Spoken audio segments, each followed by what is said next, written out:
آل إبراهيم إنك حميد مجيد. سبحانك لا علم لنا إلا ما علمتنا إنك أنت العليم الحكيم. رب اشرح لي صدري ويسر لي أمري واحلل عقدة من لساني يفقه قولي. أعوذ بالله من الشيطان الرجيم من همزه ونفخه ونفثه. بسم الله الرحمن الرحيم. ففروا إلى الله إني لكم منه نذير مبين.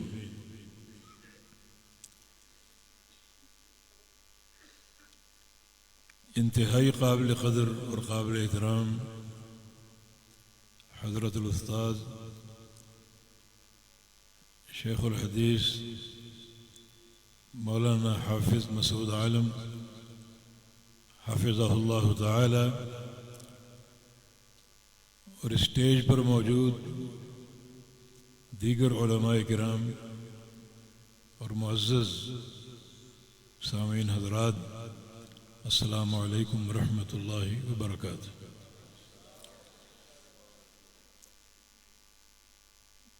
یہ پروگرام انتہائی منظم ہے، مگر ایک بڑی ہی سنگین غلطی کا آپ ارتکاب کر گئے، اور وہ یہ ہے کہ آج کا جو آخری خطاب ہے وہ حضرت حافظ مسعود عالم صاحب حافظہ اللہ کا ہونا چاہیے تھا۔ بڑی پاکیزہ باتیں ہم نے سنی اور محدثین کی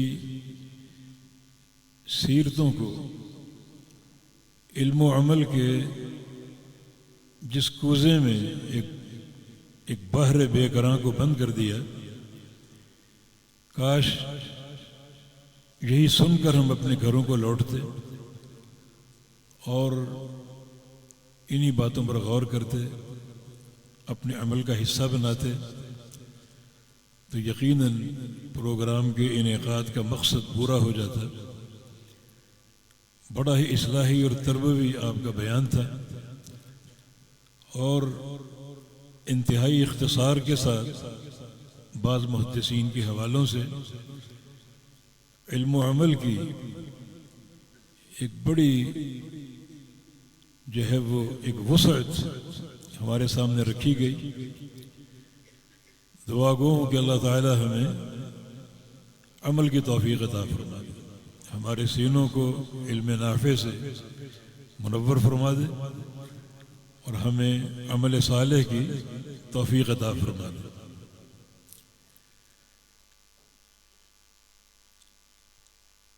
توحید کا عنوان آج کے لیے طے ہوا ہے، جو کہ پورے دین اسلام کا محور ہے، جس کے بغیر کوئی عمل قابل قبول نہیں، اور انسان ہمیشہ ہمیشہ کے لیے جہنم میں داخل ہو جاتا ہے، اور اس کی نجات کی کوئی صورت ممکن نہیں۔ اس لیے توحید، اس کا فہم اور اسے اپنانا، اور اس پر قائم رہنا، اور جو آپ کی کانفرنس کا موضوع ہے پیغام مصطفیٰ، تو اپنے آپ کو یہ سمجھانا کہ اصل جو پیغام مصطفیٰ ہے وہ اللہ تعالیٰ کی توحید کا ہے، جس کے ہم داعی بنیں اور کوشش کریں کہ اس ملک کے چپے چپے پر اللہ تعالیٰ کی توحید کو قائم کریں۔ جو ملک لا الہ الا اللہ کی بنیاد پر حاصل ہوا اور اب تک اپنے مقصد قیام سے یہ کوسوں دور ہے، تو اس کے ایک ایک چپے پر اللہ کی توحید کو قائم کرنا انتہائی ضروری ہے، اور یہ قائم آپ ہی کر سکتے ہیں، کیونکہ اللہ تعالیٰ نے آپ ہی کو دولت توحید سے نوازا ہے۔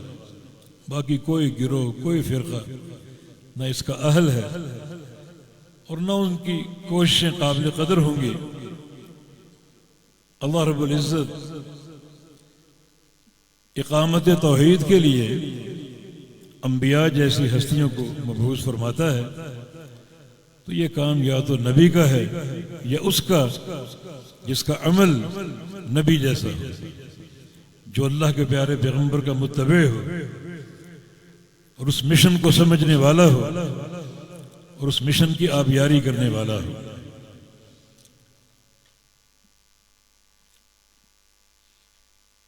یہ توحید کیا ہے؟ یہ سارے انبیاء کی دعوت، سارے انبیاء کی۔ اللہ تعالیٰ نے قرآن پاک میں نبی علیہ السلام سے ایک مطالبہ کیا، وَاسْأَلْ مَنْ أَرْسَلْنَا مِنْ قَبْلِكَ مِنْ رُسُلِنَا أَجَعَلْنَا مِنْ دُونِ الرَّحْمَنِ آلِهَةً يُعْبَدُونَ۔ کیا میرے نبی جو آپ سے قبل ہم نے انبیاء بھیجے، ان سے پوچھو، ایک ایک سے پوچھو کہ کسی نبی کی دعوت میں، کسی نبی کے دور میں اللہ تعالیٰ کے علاوہ کسی معبود کو پکارنے کا کوئی تصور تھا؟ چاہے وہ ایک لمحے کے لیے ہو، ایک لمحے کے لیے کسی نبی کی دعوت، اللہ کے علاوہ کسی کی عبادت کا، کسی کو پکارنے کا، مشکل کشا قرار دینے کا کوئی تصور تھا؟ ہر نبی سے پوچھا۔ یا اللہ کیسے پوچھیں؟ انبیاء تو آئے اور چلے گئے، ان سے کیسے باتیں کریں؟ ہاں ان سے پوچھو بذریعہ قرآن۔ قرآن سارے انبیاء کی دعوت کا محافظ ہے۔ قرآن آپ کو بتائے گا کہ ہر نبی کی دعوت کیا تھی۔ فرمایا کہ وَلَقَدْ بَعَثْنَا فِي كُلِّ أُمَّةٍ رَسُولًا أَنِ اعْبُدُوا اللَّهَ وَاجْتَنِبُوا الطَّاغُوتَ۔ ہم نے ہر قوم میں رسول بھیجا اس دعوت کے ساتھ کہ ایک اللہ کی عبادت کرو اور ہر طاغوت کا انکار کرو۔ ہر نبی کی دعوت، ایک اللہ تعالیٰ کی عبادت کی دعوت اور ہر طاغوت کا انکار، ہر طاغوت سے بچنا، اس کے خلاف محاذ آرائی اور اس کی نفرت اپنے دل میں پالنا، یہ ہر نبی کی دعوت۔ وَمَا أَرْسَلْنَا مِن قَبْلِكَ مِن رَّسُولٍ إِلَّا نُوحِي إِلَيْهِ أَنَّهُ لَا إِلَهَ إِلَّا أَنَا فَاعْبُدُونِ۔ ہم نے آپ سے قبل جتنے رسول بھیجے اس وحی کے ساتھ بھیجے کہ کوئی معبود نہیں سوائے میرے، بس میری عبادت کرو۔ یہ سارے انبیاء کی دعوت کا خلاصہ ہے۔ تو ہر نبی سے پوچھو، مانا ہر نبی کی جو اولی اور آخری دعوت ہے وہ توحید کی۔ نبی علیہ السلام کی حدیث بھی ہے، الانبیاء اخوۃ العلات، کہ نبی آپس میں اللاتی بھائی ہیں۔ سارے انبیاء آپس میں اللاتی بھائی ہیں جن کا اصل ایک ہے اور وہ توحید ہے۔ بھائی تین طرح کے ہوتے ہیں نا، حقیقی، اللاتی اور اخیافی۔ حقیقی بھائی وہ جن کے ماں باپ ایک ہو، اللاتی بھائی وہ جن کا باپ ایک ہو، مائیں مختلف ہوں۔ جیسے کسی شخص کی کئی شادیاں ہوں تو وہ اولاد آپس میں اللاتی بھائی ہیں، اور اخیافی بھائی جن کی ماں ایک اور باپ مختلف ہو۔ جیسے ایک عورت ہو، اس کا نکاح ہوا ہو، شوہر نے طلاق دے دی، دوسرے سے نکاح کر لیا ہو، اس سے بھی اولاد، اس سے بھی اولاد، تو آپس میں اخیافی بھائی۔ تو انبیاء اللاتی بھائی ہیں جن کا اصل ایک ہے، یعنی باپ ایک ہے۔ وہ اصل کیا ہے؟ عقیدہ توحید۔ تمہارا جو بندہ توحید میں خلل پیدا کرے گا، کسی قسم کے اضطراب کا شکار ہوگا، وہ ہر نبی کی دعوت کا منکر، وہ سارے انبیاء کی دعوت کا منکر، اگر توحید میں خلل آئے۔ یہ عقیدہ توحید اصل اصول ہے. سارے اعمال کی قبولیت توحید پر مرتب ہوتی ہے. بلکہ نبی علیہ السلام نے ایک حدیث میں بڑی صراحت کے ساتھ دو ٹوک دو باتیں کی. صحیح مسلم کی حدیث، سیدنا جابر کی روایت سے. وہ ایک سائل نے آپ سے پوچھا مل مجھے بتانے یا رسول اللہ، یا رسول اللہ مجھے بتائیے وہ دو واجب کرنے والی چیزیں کیا ہیں. اشارہ کیا ہے کہ قیامت کے دن دو ٹھکانے ہوں گے، جنت یا جہنم. تو ایک قاعدے کے طور پر بتائیے کہ جنت کو واجب کرنے والی شے کیا ہے اور جہنم کو واجب کرنے والی شے کیا ہے. دو ٹوک سوال اور آپ کا دو ٹوک جواب. کیا جواب دیا؟ فرمایا من مات لا یشرک باللہ شیئا دخل الجنہ ومن مات یشرک باللہ شیئا دخل النار. یہ دو موجب. جس شخص کا انتقال توحید پر ہوا، توحید اس کی زندگی کا اوڑھنا بچھونا ہو، وہ جنتی ہے. اور جس کی موت شرک پر آئے وہ جہنمی. دو ٹوک بات. مسند احمد کی ایک حدیث میں،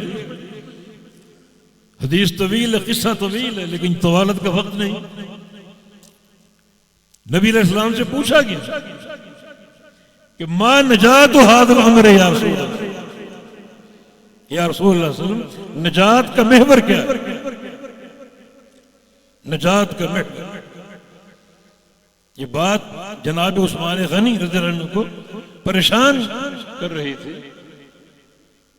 اسی پریشانی میں مستغرق جناب عمر پاس سے گزرے، سلام کا جواب نہیں دیا. انہیں تشویش، میرے بھائی نے میرے سلام کا جواب کیوں نہیں دیا؟ سیدھے پہنچے کہاں جہاں جانا چاہیے تھا، خلیفہ وقت ابو بکر صدیق رضی اللہ عنہ، کہ میرے بھائی نے میرے سلام کا جواب نہیں دیا. کیوں؟ بلا لیا. عثمان تم نے عمر کے سلام کا جواب کیوں نہیں دیا؟ عرض کیا کہ واللہ ما فعلت، ایسا میں نے نہیں کیا. تم نے فرمایا آپ نے ایسا کیا ہے. میں گزرا اور سلام کہا، آپ نے جواب نہیں دیا. ابو بکر سمجھ گئے، بڑے صاحب فراست ہیں، ان کی فراست کا مقابلہ کون کر سکتا؟ عمر جیسا انسان کہا کرتا تھا کہ کاش لو کنت شعرا لو کنت شعرة من شعر صدر ابی بکر، کاش میں ابو بکر صدیق کے سینے کا ایک بال ہوتا. عمر ابو بکر سمجھ گئے عثمان کیا پریشان ہے. عرض کیا واقعی پریشان. توفی رسول اللہ صلی اللہ علیہ وسلم وما سألناه عن نجات هذا الامر، اللہ کے حبیب فوت ہو گئے اور ہم آپ سے ایک سوال نہیں کر سکے. ویسے تو پورا دین موجود ہے، مگر ایک بندہ ٹکا سوال کہ ما نجات هذا الامر، کہ نجات کا محور کیا ہے،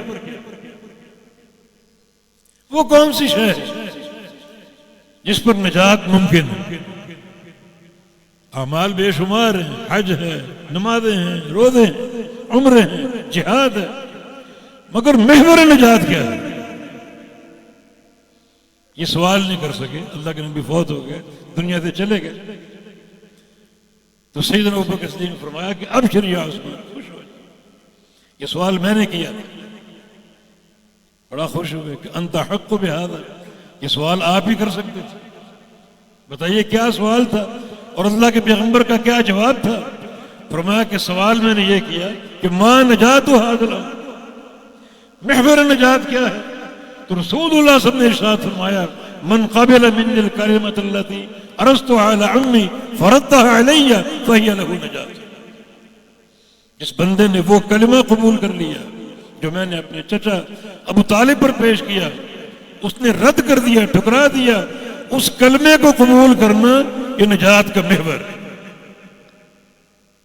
وہ کلمہ کیا ہے؟ جب ان کو پتا چلا نبی علیہ السلام کو ابو طالب بستر مرگ پر ہے تو بھاگے بھاگے پہنچ گئے اس گھر میں۔ کمرہ صنادید قریش سے بھرا ہوا تھا، کسی نے آپ کو جگہ نہیں دی، تو کمرے کی چوکھٹ پہ آپ نے پکارا، یا عمی قل لا الہ الا اللہ، کلمہ پڑھ دو۔ نہیں پڑھا، دائیں بائیں دیکھ رہا ہے۔ اور یہ گندے دوست، صحبت اچھی اختیار کیا کرو، مگر یہ گندے دوست ابو طالب کو روک رہے ہیں، ترغب عن ملت عبد المطلب، کہ مرتے مرتے اپنے دادا کے دین کو چھوڑ دو گے۔ کلمہ نہیں پڑھا، حتیٰ کہ اللہ کے پیارے پیغمبر جگہ بناتے بناتے چارپائی تک پہنچ گئے۔ قل لا الہ الا اللہ فی اذنی، میرے کان میں کرنا پڑ گا، احاج لک بہ عند ربی یوم القیامہ، میں قیامت کے روز اس کان میں خاموشی سے پڑے ہوئے کلمے کو حجت بنا کر آپ کو بخشوانے کی کوشش کروں۔ نہیں پڑھا۔ فرمایا کہ یہ کلمہ محور نجات ہے۔ وہ کلمہ کیا ہے؟ لا الہ الا اللہ، لا الہ الا اللہ، کہ اللہ کے سوا کوئی معبود نہیں۔ یہ کلمہ محور نجات۔ ایک بندے کے کھاتے میں روزے ہوں، نمازیں ہوں، عمرے ہوں، فرائض ہوں، نوافل ہوں، لیکن توحید میں خلل ہے تو اس کا کوئی عمل قابل قبول نہیں، کوئی نیکی قابل قبول نہیں۔ مگر ایک بندہ اگر توحید کا فہم رکھتا ہے، توحید کو قبول کرنے والا، توحید کو سمجھنے والا، تو اعمال کی کمی یہ قابل معافی ہے۔ بالآخر وہ جنت میں اپنا مقام اور ٹھکانہ پائے گا، یہ توحید کی برکت، یقیناً وہ کامیاب ہوگا توحید کی برکت سے۔ تو جو اولین ہماری ذمہ داری ہے وہ فہم توحید کی ہے، اور فہم توحید کے لیے آپ ہمیشہ ہمیشہ کے لیے علماء کے محتاج ہیں۔ جو نصیحت شیخ نے فرمائی ابھی، علماء کے ساتھ رابطہ، ان کے ساتھ تعلق، ان کی مصاحبت، یہ ضروری ہے ہماری دنیا اور آخرت کی سعادت کے لیے۔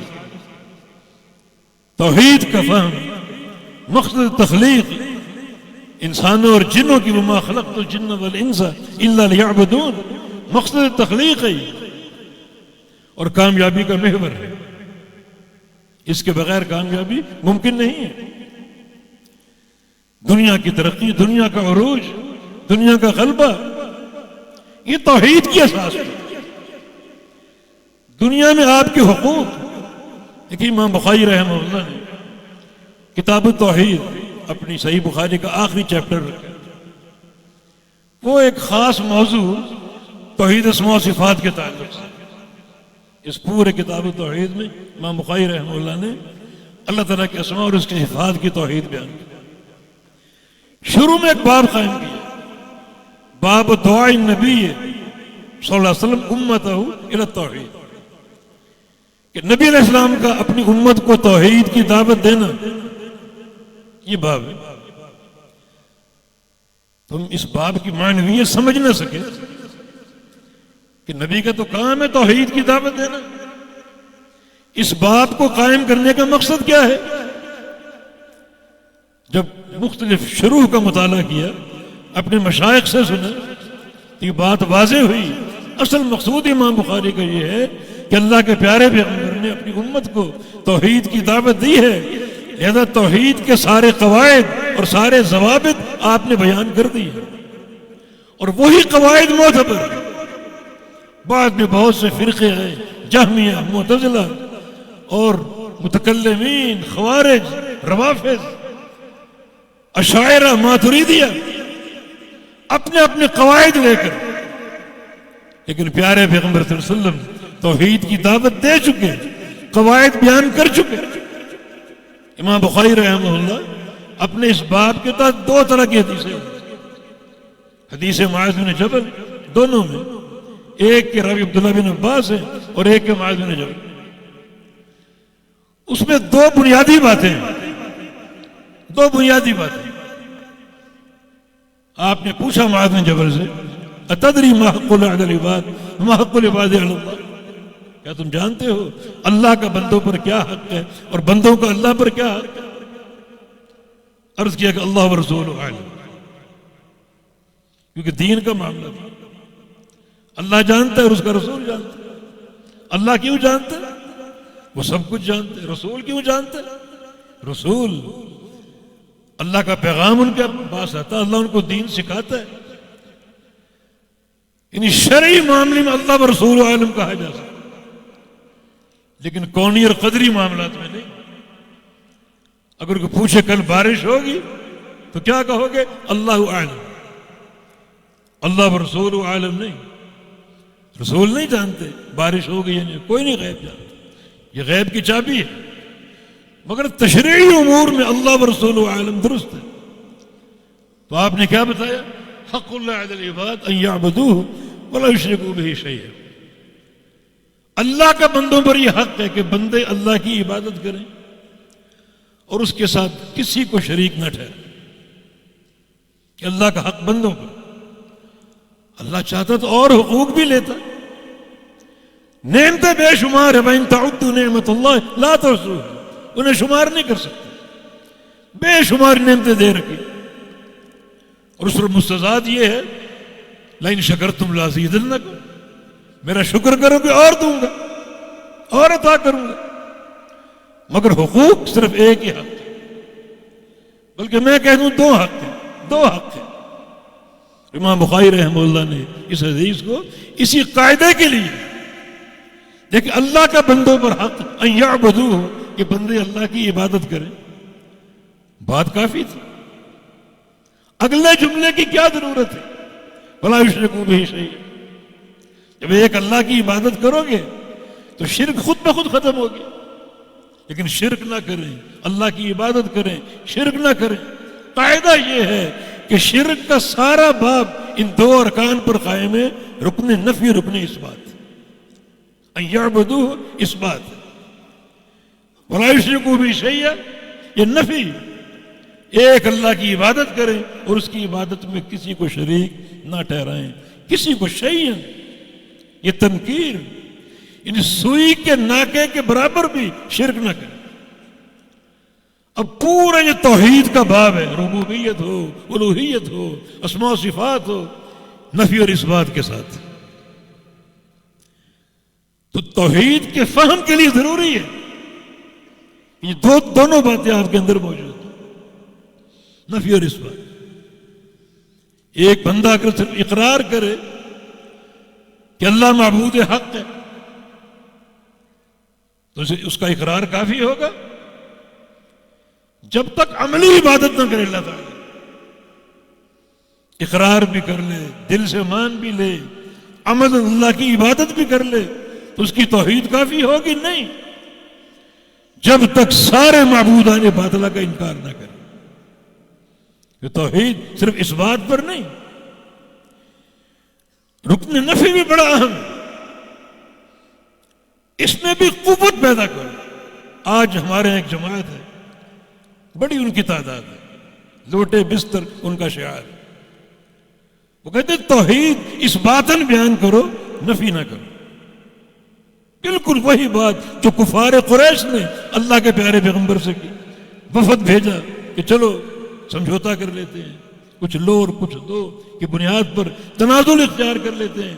اللہ کے نبی سے کہو آپ اللہ کی دعوت پیش کریں، ہمارے بتوں کی نفی نہ کریں، بتوں کی تردید نہ کریں. فرمایا کہ سورج میرے دائیں ہاتھ پہ رکھ دو، چاند میرے بائیں ہاتھ پہ رکھ دو، پھر بھی بتوں کی مذمت سے باز نہیں آؤں گا، کیونکہ نفی کے بغیر توحید مکمل ہو ہی نہیں سکتی. یہ عقیدہ توحید، نفی اور اثبات. اب ساری توحید انہی دو ارکان، توحید الوہیت صرف اللہ الہ ہے اور کوئی نہیں، توحید ربوبیت صرف اللہ رب ہے اور کوئی نہیں، توحید اسماء و صفات اللہ تعالیٰ کے نام، اللہ کے صفات اللہ کے ساتھ مخصوص ہیں، صرف اللہ رحمان ہے اور کوئی نہیں، اللہ رحیم ہے اور کوئی نہیں، اللہ حی ہے اور کوئی نہیں، اللہ قیوم ہے اور کوئی نہیں. پورے اسماء و صفات کا باب بھی نفی اور اثبات کے ساتھ، اس انداز کا فہم. اور جو دوسری حدیث پیش کی اس باب کے تحت، جناب معاذ کی بعثت یمن کی طرف، کیا حکم دیا کہ آپ اہل کتاب کے پاس جا رہے ہیں، آپ کی پہلی دعوت توحید کی، پہلی دعوت لا الہ الا اللہ کی ہے. جب تک وہ توحید کو سمجھ نہ لیں، قبول نہ کر لیں، ایمان نہ لیں، اس وقت تک نماز کی بات ہی نہیں کرتے، کیونکہ نماز کی قبولیت توحید کے ساتھ. یہ قاعدہ کیا ہے کہ دین میں اول واجب جو ہے وہ توحید ہے، توحید کا فہم اول واجب. اتنا یہ مضبوط عقیدہ کہ جناب محمد الرسول اللہ صلی اللہ علیہ وسلم نے اور ہر نبی نے جو پہلی دعوت اپنی قوم کو دی، وہ قولوا لا الہ الا اللہ تفلحوا، اس پر فلاح پا جاؤ، یہی دعوت دی.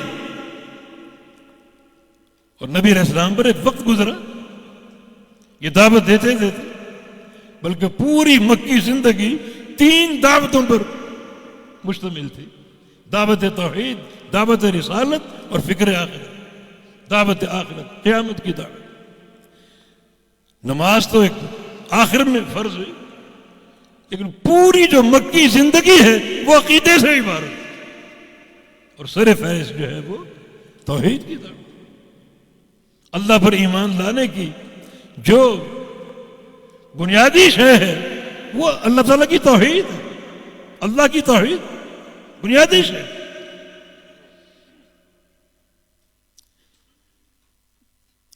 جو بھی آپ باب اٹھائیں، ہر طرف آپ کو توحید کی اہمیت اور اس کی مرکزیت واضح ہوگی، جس کے بغیر کوئی چارہ کار نہیں. آخرت کی کامیابی توحید کے بغیر ممکن نہیں. کوئی بھی شعبہ آپ اٹھا لیں، من مات فقط قامت قیامت ہو، جو بندہ مر جائے تو اس کی قیامت قائم ہو جاتی. بھائی جو قبر کا پہلا سوال، من ربک، تیرا رب کون؟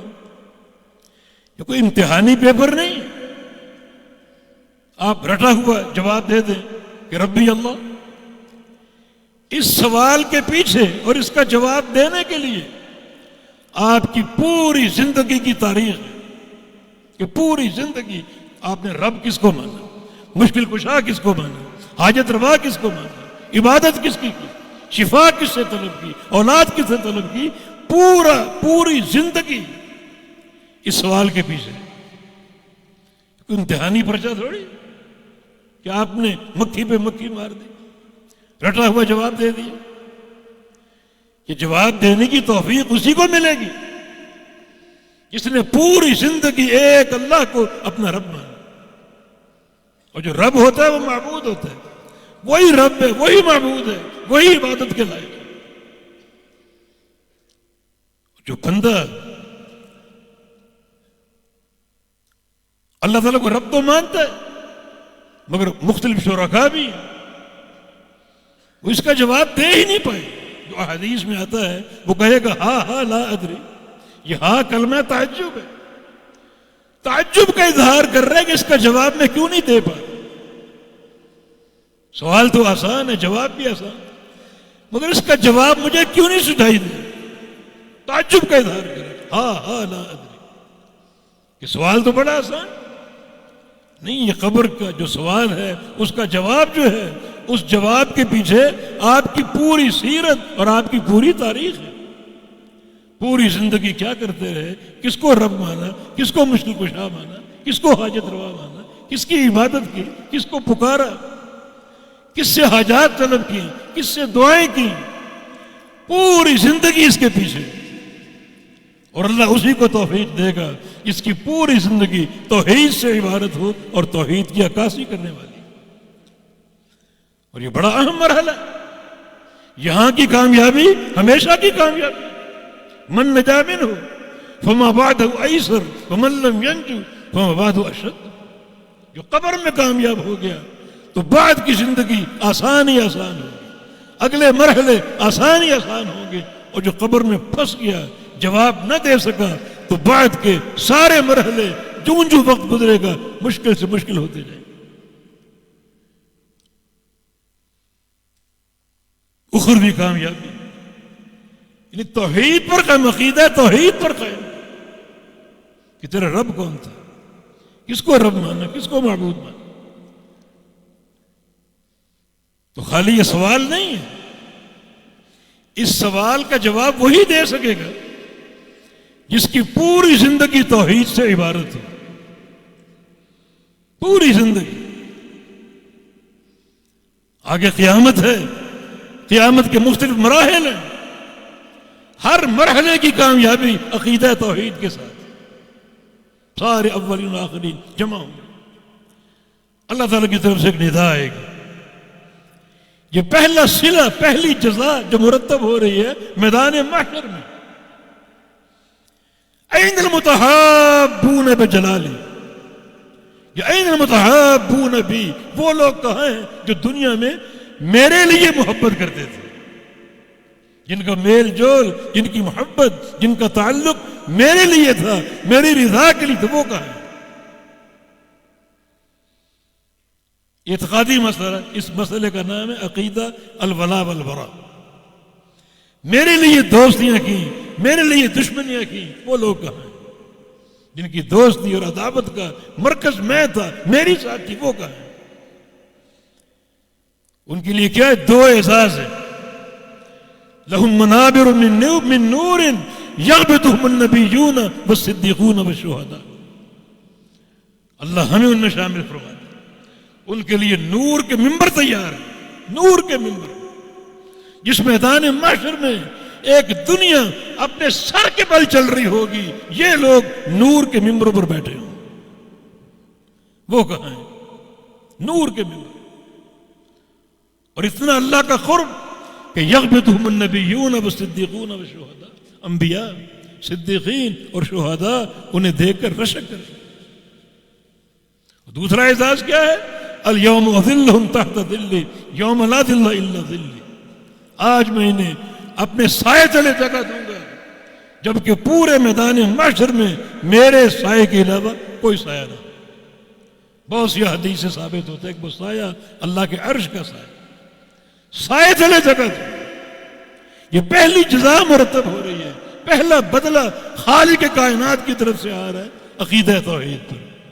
ان لوگوں کے لیے جن کی دوستی اور عداوت کا محور اللہ کی ذات تھی.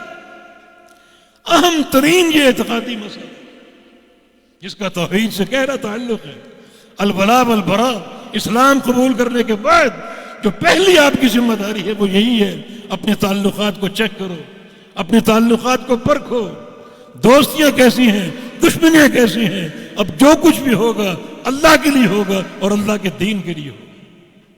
تعلقات کو پرکھو. یہ پہلی جزا مرتب ہو رہی ہے میدان محشر میں. اللہ تعالیٰ قیامت کے دن محشر کے میدان میں لوگوں کا امتحان لے گا. جب ایک ندا آئے گی کہ جو لوگ جس کو پوچھتا تھا اس کے ساتھ چلے جائیں. سورج کے پجاری سورج کے ساتھ، چاند کے پجاری چاند کے ساتھ، اور یہ حجر و شجر ان کے پجاری اپنے معبودوں کے ساتھ جائیں گے. اللہ تعالیٰ آئے گا میدان محشر میں 4 بار اللہ کا دیدار قائم ہو.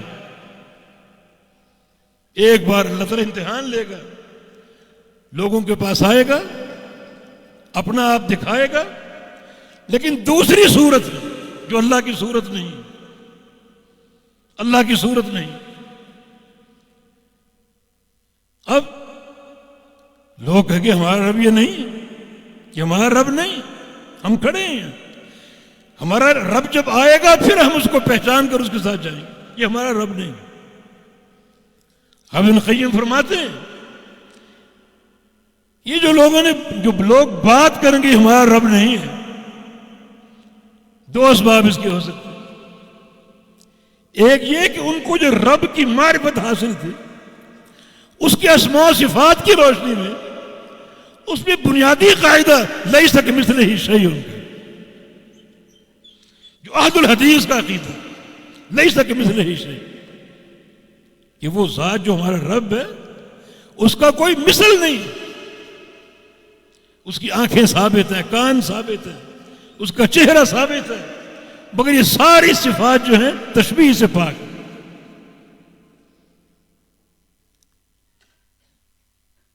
پھر اللہ تعالیٰ اپنی صورت میں آئے گا، اب وہ پہچانے گی ہمارا رب. اس وقت تک موحدین مسلمین بھی ہوں گے اور منافقین بھی ساتھ ہوں. جو اللہ پاک کا فرمان ہے کہ اللہ منافقین کو دھوکہ دے گا، یہ دھوکے کا وقت آ گیا. وَهُوَ خَادِعُ، دھوکہ دے گا، یہ دھوکے کا وقت آ گیا. دنیا میں یہ دھوکہ دیتے اللہ کو اور اس کے رسول کو اور مسلمانوں کو، اللہ بھی دھوکہ دے گا، یہ دھوکے کا وقت آ گیا. اب تک وہ ساتھ ہیں، اپنے تئیں سمجھ رہے ہیں ہم ان کے ساتھ کامیاب ہیں. اب اللہ تعالیٰ کی علامت سامنے آئے گی، کشف الساق کی، یکشف عن ساقہ، رحمان اپنی ساق، اپنی پنڈلی کو کھولے گا، یہ علامت ہوگی. سارے مومنین سجدے میں گر جائیں گے، منافقین بھی سجدہ کرنے لگیں گے. اللہ ان کی کمروں کو تختے کی بنا کر ان کو سجدے سے روک دے گا. اب جدائی ہوگی، مومنین الگ، منافقین الگ. یہ دھوکے کا وقت. بس اب تک سمجھتے تھے کہ ہم ان کے ساتھ کامیاب ہو گئے، اب تک ان کے ساتھ ہیں. اب امتیاز ہو گیا، جدائی ہو گئی، مومن الگ ہو گئے، منافقین الگ ہو گئے. اور یہاں بھی کامیابی کی اساس جو ہے، اس امتحان میں کامیابی جو خالق کائنات لے گا. اور کامیاب کون ہوں گے؟ اسماء و صفات کے باب میں جن کا عقیدہ بالکل عین کتاب و سنت کے مطابق. تو دیکھیں کس طرح عقیدہ توحید کامیابی کا محور، کامیابی کا محور. اسی پر کامیابی مرتب ہوگی. جو قیامت کے اہم مراحل ہیں ان میں توحید ہی کام آئے گی اور توحید ہی کامیابی کا ذریعہ ہوگا. ایک اہم مرحلہ وزن اعمال کا. وزن اعمال میں جو کامیابی کا حصول ہے سب سے بڑھ کر توحید کے عقیدے.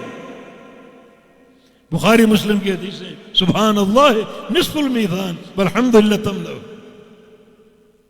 سبحان اللہ آدھا میزان ہے. سبحان اللہ کا عقیدہ، سبحان اللہ کہنا اور یہ ذکر آدھا میزان، اور الحمدللہ پورے میزان کو بھر دے گا.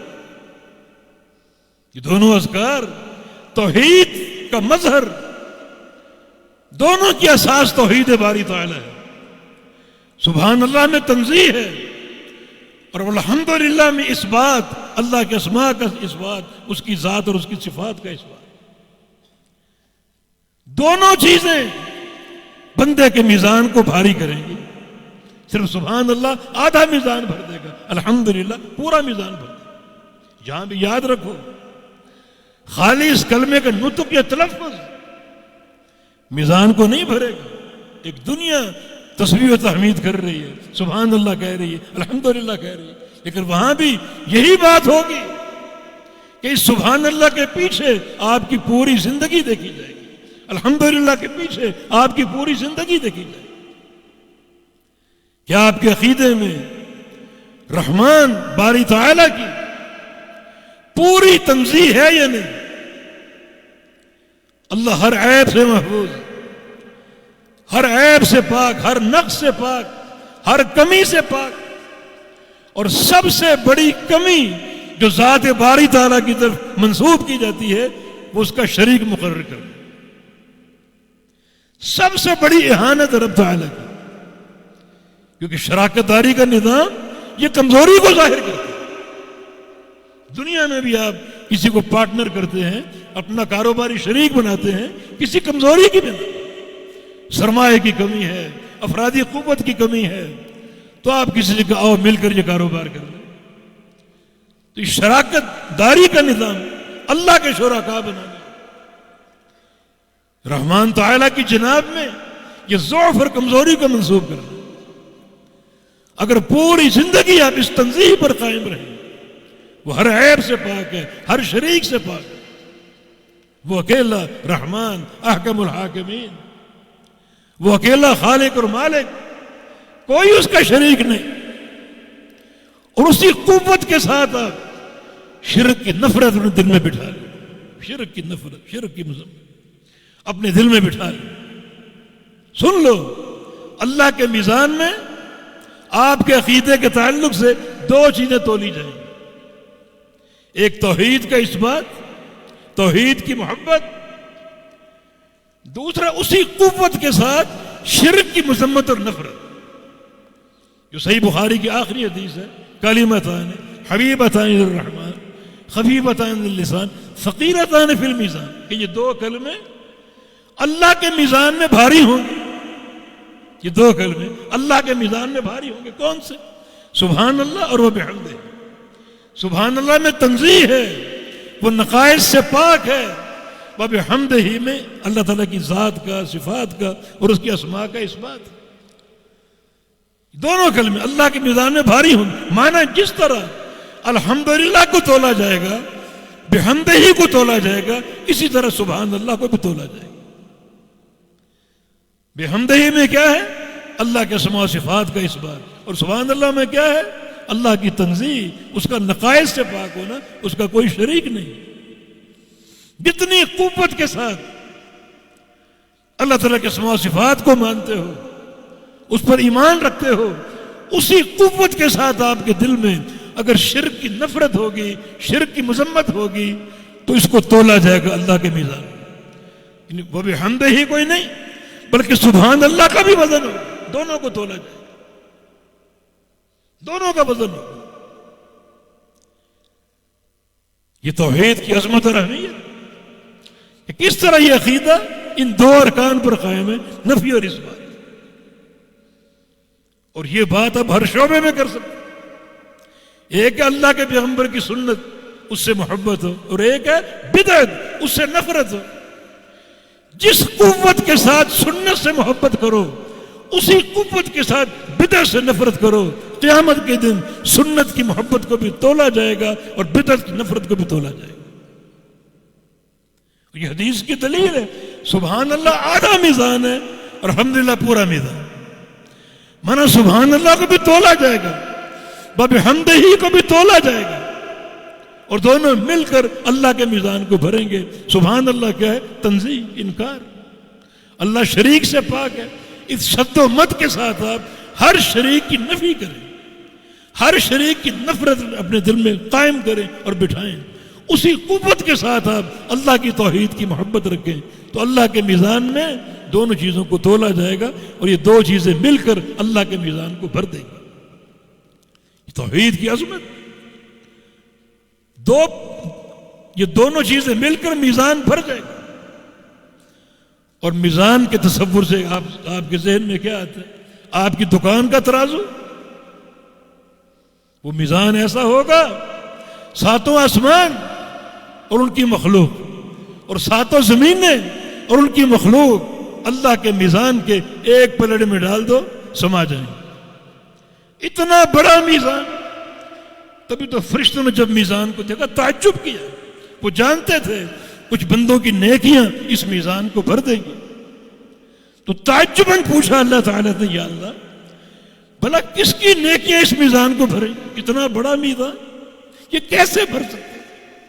اللہ پاک نے فرمایا لمن شئت من خلقی، میرے بندوں میں سے بہت سے بندے اس میزان کو بھر دیں گے، ان کی نیکیاں اس میزان کو بھر دیں گی جن کا میں چاہوں. فرشتوں نے پھر کیا کہا؟ سبحانک ما عبدناک حق عبادتک، پھر تو پاک ہے، ہم تو تیری عبادت کا حق ادا نہیں کر سکے. مانا ملائکہ سمجھتے ہیں گو ہمارے کھاتے میں صدیوں کی عبادت ہے، صدیوں کے سجدے ہیں، تسبیح و تحمید ہے، مگر ہماری نیکیاں کم از کم اس میزان کو بھرنے کے قابل نہیں. یہ عظمت عقیدہ توحید کی. دو توحید کے کلمے اللہ کے میدان کو بھرنے والے، لیکن تلفظ نہیں. ان دو کلمات کے پیچھے آپ کی پوری زندگی، آپ کی عملی توحید، آپ کا فہم توحید، آپ کا جازم عقیدہ، اور اسی قوت کے ساتھ آپ کے دل میں شرک کی نفرت. نبی علیہ السلام کی ایک حدیث ہے، بخن بخن لخمس ما اثقلہن فی المیزان. 5 چیزیں کیا کہنا ان کا، وہ اللہ کے میزان میں بڑی بھاری ہوں گی. 5 چیزیں وہ کیا ہیں؟ وہ فرمایا کہ سبحان اللہ والحمد للہ ولا الہ الا اللہ واللہ اکبر، یہ 4 اذکار، سبحان اللہ والحمد للہ ولا الہ الا اللہ واللہ اکبر۔ اور 5ویں چیز، کسی کا بیٹا بچپن میں فوت ہو جائے اور وہ صبر کر لے، اللہ اس کے صبر کو تولے گا اور اللہ کے میزان میں وہ صبر بڑا بھاری ہوگا۔ یہاں بھی توحید کی عظمت ہے، یہ 4 کلمات توحید کے کلمات ہیں، بڑی ان کی عظمت ہے، دنیا اور آخرت میں ان کا مقام۔ لا نقول سبحان اللہ والحمد للہ ولا الہ الا اللہ واللہ اکبر احب الی مما طلعت علیہ الشمس، ایک بار میں یہ 4 کلمات کہہ دوں، مجھے محبوب ہیں ہر اس چیز سے جس چیز پر سورج کی دھوپ جاتی، مانا پوری دنیا سے محبوب ہے۔ اور قیامت کے دن یہ کلمات وزن اعمال میں ثقل کا باعث بنے گی، اور اس ثقل ہی کامیابی مرتب ہوگی اسی ثقل۔ نبی علیہ السلام کی حدیث ہے، جب اعمال تولے جائیں گے، جس کی نیکیاں اس کے گناہوں سے ایک رائی کے دانے کے برابر بڑھ گئیں وہ جنتی، اور جس کا یہ پلڑا ترازو کا نیکیوں کا پورا بھر جائے تو کوئی چیز اس کا مقابلہ کر سکتی، کوئی چیز اس کے مقابلے میں ٹھہر سکتی؟ تو اللہ کے بندو، یہ توحید کی عظمت ہے، توحید کی عظمت۔ قیامت کے دن لوگ کہیں گے، اللہ تعالیٰ کی نعمت کا ذکر کریں گے، فمن اللہ علینا ووقانا عذاب السموم، اللہ نے ہم پر احسان کیا اور ہم کو عذاب سموم سے بچا لیا۔ عذاب سموم سے، عذاب سموم جہنم کی گرم ہوائیں، جہنم کی گرمی، شدت کی گرمی، اور سموم کا ایک معنی اور بھی ہے، مسام سے اس کو لے لو، یعنی وہ عذاب جو بندے کے روئے سے جسم میں داخل ہوگا، ایک مسام سے جسم میں داخل ہوگا، انتہائی موذی، عذاب شدید، عذاب علیم، عذاب مہین، ایک مسام سے داخل ہوگا۔ اللہ نے بچا لیا اس عذاب سے۔ کیوں بچایا؟ انا کنا من قبل ندعوہ، اس کی اساس کیا ہے؟ توحید۔ ہم اس سے قبل دنیا کی زندگی میں اسی کو پکارتے تھے، اسی کو پکارتے تھے اور کسی کو نہیں پکارتے تھے۔ یہ توحید ہمارے کام آئی اور اس توحید نے ہمیں عذاب سموم سے بچا لی۔ مسند احمد کی وہ حدیث آپ کے سامنے صرف یاد دہانی کے لیے، وہ بندہ جس کو علی مشہد الخلائق بلایا جائے گا، تھر تھر کانپ رہے، کیونکہ اس کے سامنے 99 گناہوں کے رجسٹر کھلے ہوئے، 99 رجسٹر سارے گناہوں سے بھرے ہوئے۔ اور حدیث میں آتا ہے کہ ہر رجسٹر کی لمبائی، اس کی چوڑائی اور اس کا حجم تا حد نگاہ ہوگا، جہاں تک قیامت کی نظر کام کرے گی وہاں تک وہ رجسٹر پہنچا ہوگا، سارے گناہوں سے بھرے ہوئے۔ اب وہ بندہ ڈر رہا ہے، کانپ رہا ہے، فرشتے سارا منظر دیکھ رہے ہیں، نیکی کوئی بھی نہیں۔ جب نیکی کوئی نہیں ہے تو ان کا وزن کس چیز سے ہو؟ ترازو میں وزن نیکی اور گناہ کا ہوتا ہے، نیکی تو ہے ہی نہیں۔ تو چونکہ قیامت کا حساب بڑا تیز ہے، انتہائی جلدی، فرشتے اس کا رخ جہنم کی طرف پھیر دیں گے، چلو جہنم کی طرف، کوئی نیکی نہیں تمہارے پاس، تمہارے ترازو میں تولنے کے لیے کوئی نیکی نہیں، جہنم کی طرف چلو۔ اللہ پاک کیا فرمائے گا؟ اللہ پاک کیا فرمائے گا؟ فرشتوں، لا تعجلوا علی عبدی، لا تعجلوا علی عبدی، میرے بندے پر جلدی نہ کرو، میرے بندے پر جلدی نہ کرو،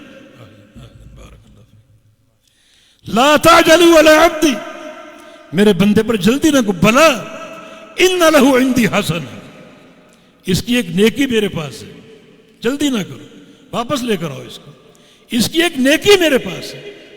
فرشتے لے آئیں گے تو اللہ رب العزت اپنے عرش سے ایک پرچی نکالے گا، یہ اس کی نیکی۔ اب چونکہ نیکی بن گئی، اب وزن کا جواز پیدا ہو چکے، گناہ بھی ہے، نیکی ابھی تو لو۔ نبی علیہ السلام کا فرمان، بلکہ اللہ تعالیٰ بندے سے کہے گا، عبدی احضر وزنک، کیا محبت بھرا انداز، میرے بندے جاؤ اپنے وزن کو خود دیکھو۔ بندے میں تھوڑی ہمت آئے گی، یہ الفاظ کہے گا کہ عین البطاقۃ من السجلات، یا اللہ یہ چھوٹی سی پرچی ان دفاتر کا کیا مقابلہ کرے؟ اللہ تعالیٰ فرمائے کہ احضر وزن کا، جاؤ اپنے وزن کو دیکھو جا کر، اب تولا جائے گا۔ نبی علیہ السلام کا فرمان ثقلت البطاقہ بطاشت السجلہ، وہ پرچی بھاری پڑ جائے گی اور وہ دفاتر ہلکے پڑ جائیں گے۔ یعنی توحید کی پرچی اس میں کھولا جائے گا، کیا ہے؟ اشہد ان لا الہ الا اللہ، اشہد ان لا الہ الا اللہ، اللہ کی توحید کی گواہی۔ مقابلے میں گناہ ہیں بے شمار ہیں مگر شرک نہیں، بے شمار گناہ اور اللہ کے وعدے۔ مسئلہ اس کی مشیت کے تحت ہے۔ بندہ اگر موحد ہے، توحید کا فہم رکھتا ہے، لیکن گناہوں کا ارتکاب بھی کرتا ہے، تو اللہ تعالیٰ چاہے تو اس کی توحید کی برکت سے اور شرک نہ کرنے کی برکت سے اس کے گناہوں کو معاف کر دے اور ابتداءً اس کے لیے جنت کا فیصلہ فرما دے، اور چاہے تو ان اعمال کی سزا دے دے، مگر وہ سزا دائمی نہیں ہوگی، بالآخر وہ جہنم سے نکالا جائے گا اور جنت میں داخل کیا جائے گا۔ دیکھیں قیامت کی یہ سارے مراحل ہیں، یہ مرحلہ بڑا عظیم ہے۔ جب میزان کا مرحلہ آئے گا اللہ تعالیٰ شفاعت کو حلال کر دے گا، پھر انبیاء، مرسلین، صالحین، ملائکہ شفاعت کریں گے۔ مسئلہ بڑا گمبھیر۔ جناب انس بن مالک رضی اللہ عنہ نے نبی علیہ السلام سے پوچھا تھا، اسألک ان تشفع لی یوم القیامہ، یا رسول اللہ میری ایک طلب ہے، تمنا ہے کہ آپ قیامت کے دن میری شفاعت کریں۔ فإنی فاعل ذلک انشاءاللہ، ہاں میں کروں گا۔ انس نے عرض کیا کہ این اجدک یوم القیامہ، میں قیامت کے دن کہاں آپ کو پاؤں گا؟ اتنا بڑا میدان محشر اور سارے اولین و آخرین، اربوں کھربوں لوگ ہوں گے، میں آپ کو کیسے تلاش کروں گا؟ تو آپ نے کیا فرمایا تھا؟ سب سے پہلے پل صراط پر تلاش کروں، اگر وہاں نہ ملوں تو میزان پر۔ بڑے گمبھیر مرحلے دونوں ہی، پل صراط پر یا میزان پر، اور یہ دونوں منزلیں قریب قریب ہیں، یہ پل صراط ہے اور یہ میزان۔ میزان کا امتحان ختم ہوا، پل صراط پر چڑھو، گزرو، اس کو عبور کرو۔ لیکن ہر مقام پر عظمت اور کامیابی توحید کی۔ اب دیکھیں ایک پرچی عقیدے کی، سچی توحید کی 99 دفاتر کے پرخچے اڑا دی۔ اللہ کی توحید اور اس کے نام کے مقابلے میں کوئی چیز بھاری ہو سکتی؟ کوئی چیز بھاری ہو سکتی؟ اب معاملہ اس کی مشیت کا ہے، گناہوں کی سزا بھی دے سکتا ہے مگر سزا وہ دائمی نہیں ہوگی، بالآخر جہنم سے نکالا جائے گا اور اس کو جنت کا داخل حاصل ہوگا۔ حدیث قدسی میں نبی علیہ السلام فرما رہے ہیں، اللہ کا فرمان ہے کہ یبن آدم، یبن آدم انک لو اتیتنی بقراب الارض خطایا ثم لقیتنی لا تشرک بی شیئا لاتیتک بقرابها مغفرۃ وفضلا۔ آدم کے بیٹے، یہ پوری زمین تیرے گناہوں سے بھر جائے مگر تو نے شرک نہ کیا، شرک نہ کیا، تو میں پوری زمین کے تیرے گناہوں کو صاف کر کے اس کی جگہ اپنی رحمت اور اپنا فضل بھر کے تجھے لوٹا دوں گا، سارے گناہوں کو بخش دوں گا تیری توحید کی برکت سے۔ توحید کا عقیدہ بڑا مبارک عقیدہ۔ آپ نے سنا کہ ہر مرحلے میں، قبر سے لے کر آگے سارے مراحل میں یہ توحید کا ہمارا پل صراط ہے۔ اس سے نازک گھاٹی کی ہو سکتی جو اللہ کے پیغمبر کھڑے ہوں گے، رب سلم رب سلم، ہر نبی کی یہ دعا، رب سلم، مجھے سلامتی دے دے، مجھے نجات دے دے، مجھے سلامتی عطا فرما دے۔ یہاں بھی کامیابی، یہاں دو چیزیں مطلوب ہیں اور دونوں کے لیے کامیابی جو ہے اس کا معیار چاہیے۔ پل صراط پر دو چیزیں، ایک تیزی سے اس کو عبور کرنا، تیزی سے عبور کرنا، کیوں چلنا ہے نا اس پر، تو چلنے کے لیے تیزی۔ اس لیے حدیث میں آتا ہے بعض لوگ پلک جھپکنے کی طرح، بعض لوگ بجلی کی طرح، اور بعض لوگ جو ہیں وہ سمندر کی لہروں کی طرح، بادلوں کی رفتار کی طرح اس پل کو عبور کریں گے۔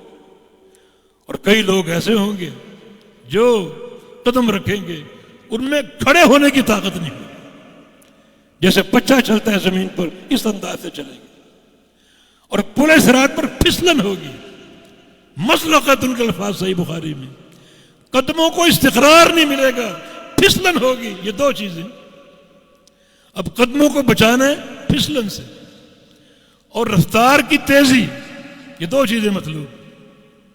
رفتار کی تیزی کے لیے عمل صالح کی کثرت۔ آج عمل کی تیزی پیدا کرو تاکہ وہاں رفتار کی تیزی ہو۔ یا نبی علیہ السلام کی دو حدیثیں ہیں، یمر الناس علی قدر اعمالہم، اور ایک حدیث میں یمر الناس علی قدر نورہم۔ پل صراط پر تیزی جو ہے وہ ان کے نور کے بقدر ہوگی، جتنا نور ہوگا اتنا ان کو تیزی ملے گی۔ اور وہ نور کیسے ہوگا؟ وہ اعمال کا نور، یمر الناس علی قدر اعمالہم، وہ اعمال کا نور ہوگا۔ اور کچھ لوگوں کے عمل اتنے کم کہ نبی علیہ السلام کا فرمان ہے کہ ان کے لیے نور جو ہے وہ ان کے پاؤں کے انگوٹھے پر ایک نقطے کی مانند ہوگا۔ اس نور سے کیا رستہ نظر آئے گا؟ کیسے اس کو عبور کر پائیں گے؟ بار بار گرنے کی کوشش ہوگی، پھسلیں گے۔ نبی علیہ السلام نے فرمایا ایسے منظر بھی ہوں گے پل صراط پر کہ ایک بندہ پھسل گیا اور اپنے ہاتھ کے سہارے سے پل صراط کو پکڑ کے کھڑا ہوا، لٹکا ہوا۔ پھر کب اس کو اللہ اٹھنے کی توفیق دے، کب وہ سنبھلے گا اور کب دوبارہ چلے گا۔ بلکہ بعد ایسے بھی لوگ ہوں گے ان کا ہاتھ بھی نہیں ٹکے گا، بلکہ گرتے گرتے اوندے ہو جائیں گے اور ایک پاؤں ٹک جائے گا، پاؤں کے سہارے سے وہ پل پر لٹکے ہوں۔ کتنا عرصہ لٹکیں گے اللہ جانتا ہے، مگر بڑی گمبھیر سزا۔ یہاں تیزی کے لیے آج عمل کی تیزی کی ضرورت ہے۔ صحیح مسلم کی حدیث کے الفاظ ہے، من ابطأ بعمل لم یسرع بہ نسب۔ آج جس کا عمل کمزور ہے، قیامت کے دن کوئی تعلق، کوئی مال، کوئی حسب و نسب اس کو تیز نہیں چلا سکے۔ وہاں تیزی چاہیے۔ دوسرا، پھسلن سے بچاؤ، قدموں کا ثبات، قدموں کا استقرار۔ اس کے لیے توحید اور عقیدے کی پختگی، عقیدہ، توحید۔ قرآن میں اللہ تعالیٰ کا فرمان، یثبت اللہ الذین آمنوا بالقول الثابت فی الحیات الدنیا وفی الآخرہ۔ اللہ اہل ایمان کو ثابت قدمی دے گا، اہل ایمان۔ عبداللہ بن عباس حبر امت مفسر قرآن خود اس آیت کی تفسیر کرتے ہیں۔ اس آیت سے کیا مراد؟ قول ثابت سے کیا مراد؟ پتہ ہے قول ثابت کا معنی شہادت ان لا الہ الا اللہ، اللہ کی توحید کی گواہی۔ جس ثبات اور قوت کے ساتھ اللہ کی توحید کی گواہی دو گے، اللہ کا وعدہ ہے کہ میں تمہارے قدموں کو ثبات دوں گا۔ اور یہ قدموں کا ثبات زیادہ کہاں ضروری؟ اسی پل صراط پر۔ پاؤں پھسل گیا تو انسان ناکام ہو گیا۔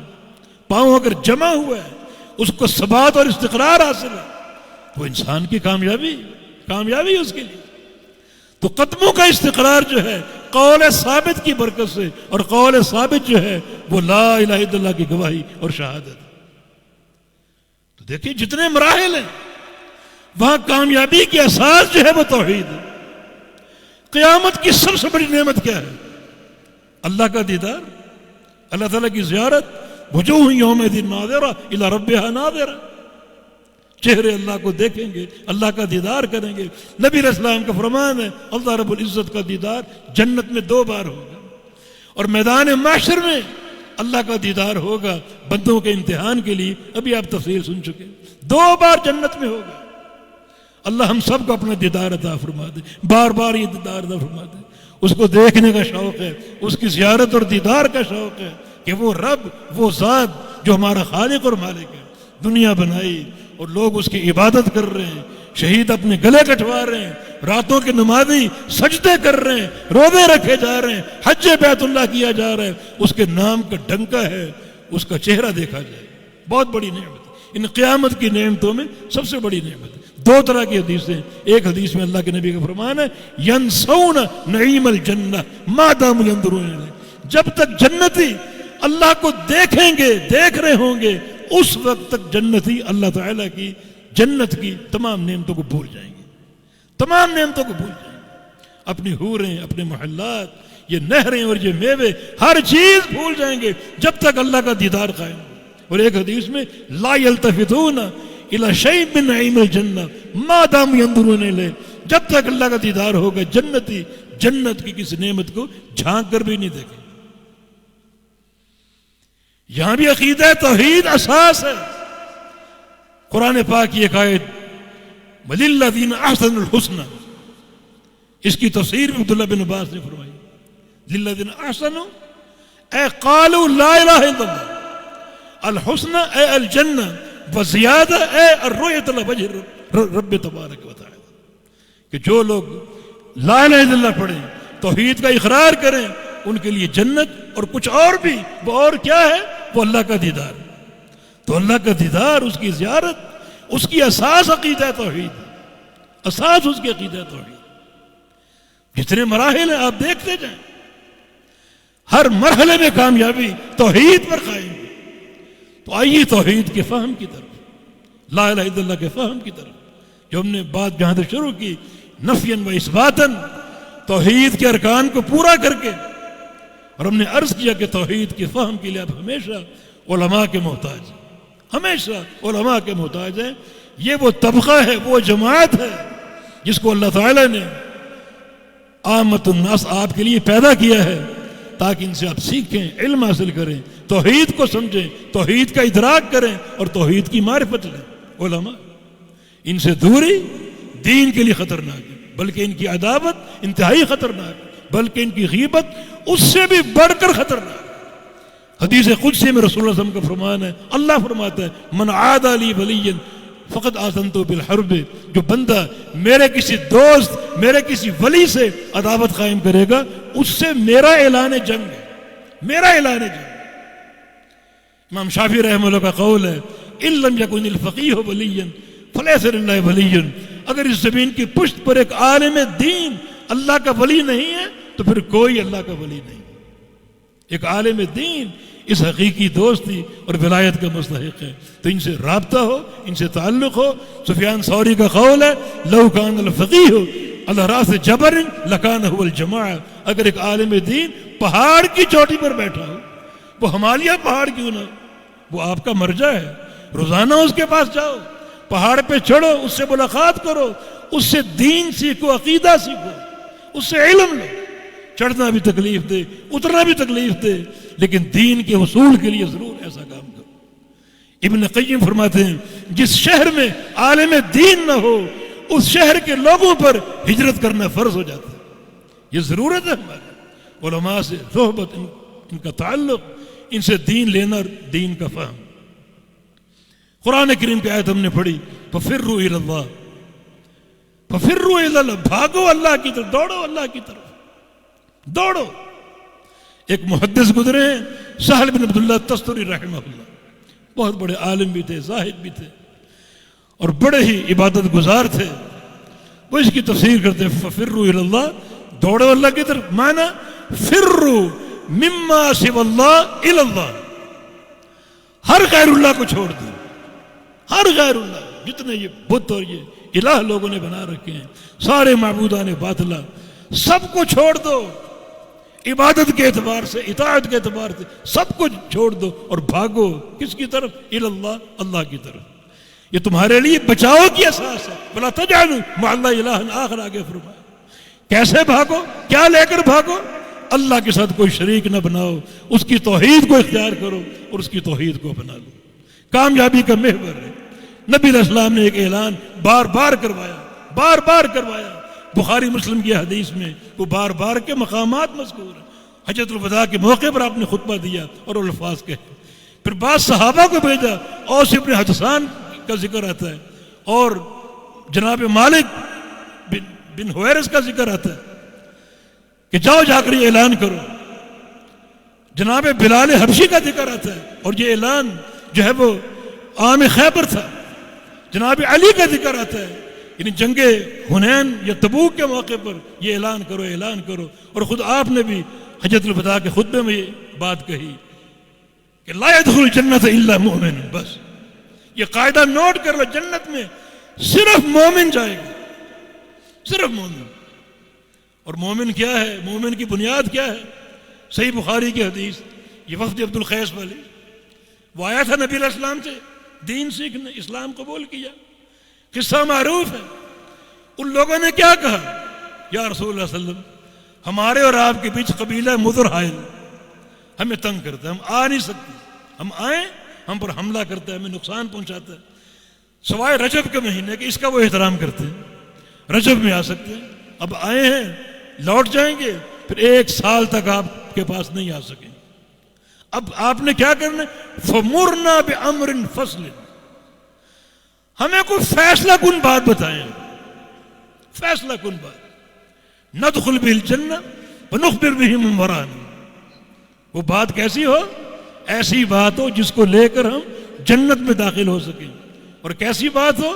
جو پیچھے لوگ ہیں ہمارے قبیلے کے، ان کو جا کر تعلیم دے سکیں تاکہ وہ بھی عمل کر کے جنت کو حاصل کر سکیں. تو آپ نے کیا فرمایا؟ آمرکم بالایمان باللہ وحدہ، میں تمہیں ایمان باللہ کا حکم دیتا ہوں. ایمان باللہ، اللہ پر ایمان لاؤ. آگے کیا ہے؟ اتدرون مل ایمان باللہ، کیا تم جانتے ہو ایمان باللہ کیا ہے؟ ایمان باللہ کی اساس یہ ہے ان تشہدوا ان لا الہ الا اللہ، کہ اس کی توحید کی گواہی دے. کیونکہ ایمان کے بغیر جنت میں کچھ جا ہی نہیں سکتا. نفس مومنہ جنت کے مستحق ہے، وہ کامیابی کے مستحق ہے. تو اس کی طرف دوڑو عقیدہ توحید کے ساتھ، اس کی طرف دوڑو شرک سے اجتناب کے ساتھ. اور یہ باتیں، یہ عمل اللہ تعالیٰ کے انتہائی قابل قبول ہوگا، انتہائی نجات کا باعث ہوگا اور جنت کے داخلے کا باعث ہوگا. علامہ صاحب تشریف لے آئے، مزید طوالت کی حاجت نہیں ہے. اللہ تعالیٰ، مجھے بھی یہی کہا گیا تھا